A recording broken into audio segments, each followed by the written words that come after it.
Girls rule, boys drool. Don't Scrap say that. all of that. Hi, my name's Courtney, and I'm from Sarasota, Florida. Hi, my name's Mac. I'm from Trinity, Florida. My name is Lydia. I'm from Bradenton, Florida. I'm Dom, and I'm from Tampa, Florida. We're here right now today at Oscura because we're celebrating our first ever EP that came out last week. A week ago today! Yay! But tonight's our EP release show. We have the Annie Dukes on the lineup, we have Lisa Silvermore, and we have Now in Color, and we have us, and I'm so excited, and we're so excited, and it's so fun. It's an all-female fronted lineup tonight, so So the way that we all met is I met Courtney first, and we kind of just had like mutual friends like in the scene, and then she invited me to do a rehearsal with a bunch of other people, and then everybody else fell off except like we kind of were like making eye contact with each other where it's just like there's something brewing here. But yeah, do you want to speak on that a little bit? yeah. So after the first rehearsal, a couple months later, I texted Lydia. She didn't have my phone number saved, so she didn't know who I was. I was like, hey, would you still want to start a band? And she goes, who is this? And I said, this is Courtney from the garage, because we were practicing in my grandma's garage. And here we are. I met them. I work at a music school in Tampa, and at the time, my boss was Stephen Card. He's in Mortal Sons. He also produced our EP. Shout out Stephen Card. But he came to me one day and was like, hey, Persephone's Choice just lost their bass player. And I said, say no more, time and place, I'm there. And then I showed up and they liked me, and I'm here.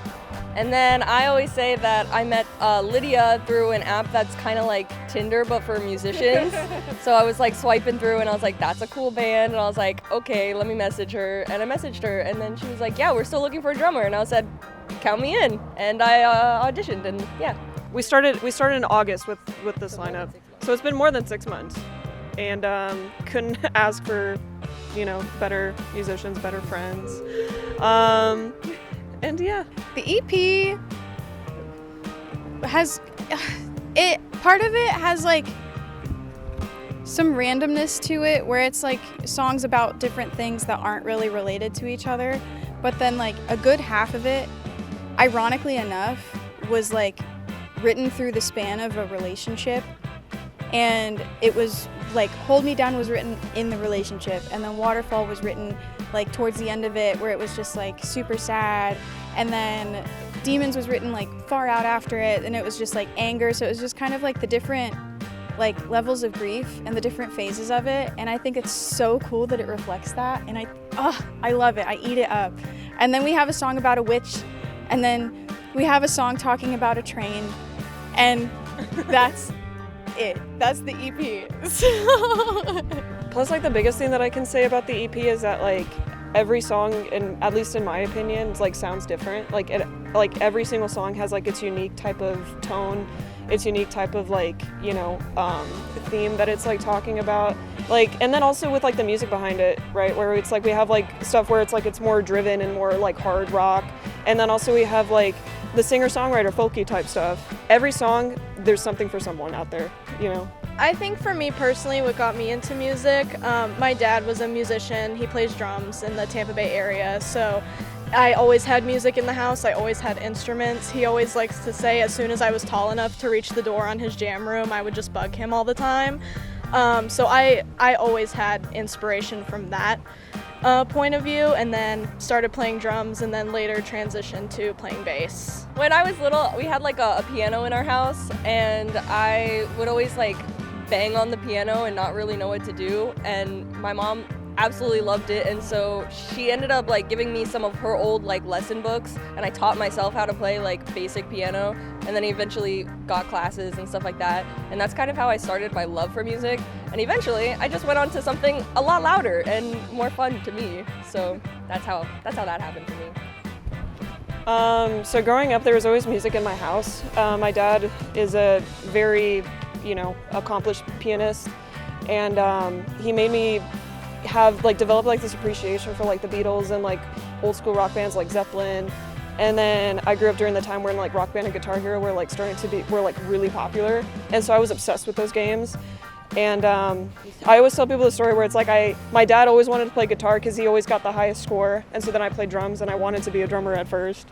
But then my mom was like, it's too loud, we'll just get her a guitar. Drove to Walmart, got my guitar, and then I've just been obsessed with it ever since. I am the only musical person in my whole family, so I didn't grow up around like a ton of music being like actively pursued or like played all the time by my family. It really all kind of just started with my love for Fleetwood Mac. Sue me. I love Stevie Nicks. Stevie Nicks is the reason I'm singing, the reason I write songs. But yeah, I had like this like cheap little baby pink guitar that my mom got from some toy store, and I had put sparkly butterfly stickers all over it, and I wrote my first song when I was 12 on it, and I will never sing it ever, but that was kind of like the start of it for me. And then I just started, you know, expanding my own taste in music and kind of developing it myself, because I didn't have like that sense of like community with music as a kid, so it was just kind of me on my lonesome with Stevie Nicks. Love her. I cannot express enough how much I love you guys, dude. Oh my gosh, because it's like outside of the band, life is life, and life is sucky sometimes, but it's just like, I don't know, just knowing that you have people who have your back constantly, no matter what, like 100% of the time, you can always like just show up to rehearsal and cry, like just cry if you need to. And it's just, it just warms my heart so much knowing that like we're so close with each other that we can rely and depend on each other to help us through things that are happening in our own personal lives as individuals. And it just, I don't know, it really strengthens it so much to be able to just say that like you guys are family, and I fucking love you guys. Can I say fuck? Fuck! Take no shit. Take no shit. People are going to tell you can't do it. People are going to doubt you. People are going to say that you should try something else or go to school. I mean, not discouraging people from going to school. Go to school. Get that degree, babe. Get that bag. But like, you're going to have people that don't believe in you, and that's normal, and that's totally okay. Everybody has that one person that doesn't think that they can do it, and it's just like, it should further fuel your ambition to do it, because hey, when you win a Grammy, they're not there. Like, who's got the Grammy? Not them. Another thing is just keep going. There is going to be times where you're going to be humiliated, you're going to be humbled, there's going to be things you can't do right now, but it doesn't mean you can't do them in the future. As long as you go home, you pick up your instrument, you learn something new every day, that's progress. Just keep doing it, even if you think you can't. What I would tell my younger self is that Led Zeppelin Stairway to Heaven solo is going to sound good eventually.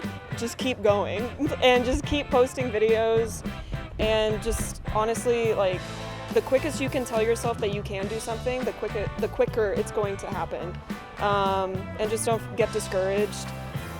Even 5 minutes of practice, if like that's all you have throughout the day, as long as it's like quality practice, that's already progress. There's no need to practice for hours on end, just like what Eddie Van Halen did for 8 hours. Most people can't do that. But just dedicate a little bit of time every day, just getting a little bit better, and then eventually like that solo, that riff, whatever that you're working on is gonna sound great. I would tell my younger self to not get too comfortable in what you're playing, and to always like expand like music horizons and try harder, because I feel like when I was younger I got too comfortable in things, and I should have pushed myself a little bit harder, and now I am, so yeah. Why do we play music? I don't know. I think for me personally, because my start with it was such an individual thing for me, like I was like the only person really connecting to music growing up, that in like the people that I was surrounded by, like it kind of like filled that extra like little like not everybody can relate to me kind of feeling. And so it's just like, I don't know, like there's some songs out there that it's just like, this is exactly how I felt at this exact moment that nobody else could relate to except for right now. Like right now I feel like somebody else can fucking relate to this.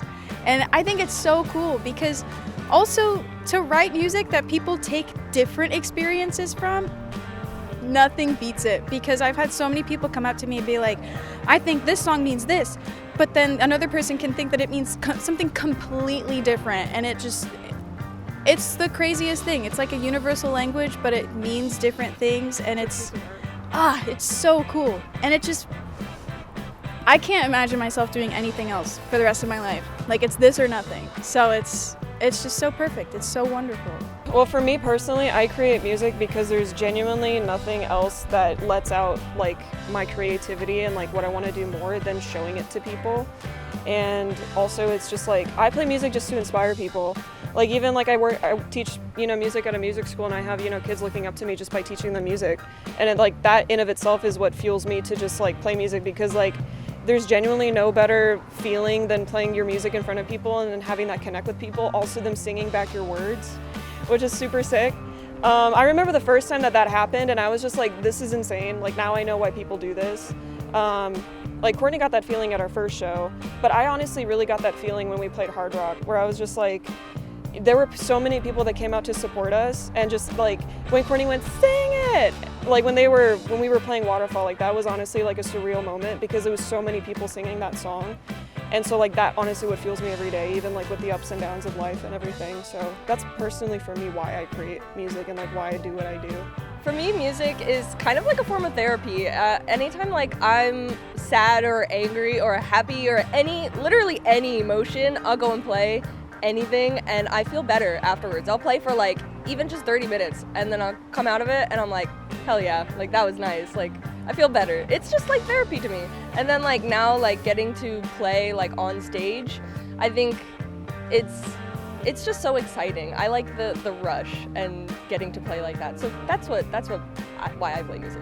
What's upcoming that you can expect from us is just a bunch of new music and a bunch of new material that we've been sitting on and working on. And yeah, maybe some more out-of-town shows. We're definitely looking into that. So definitely people down south, up north. Everywhere.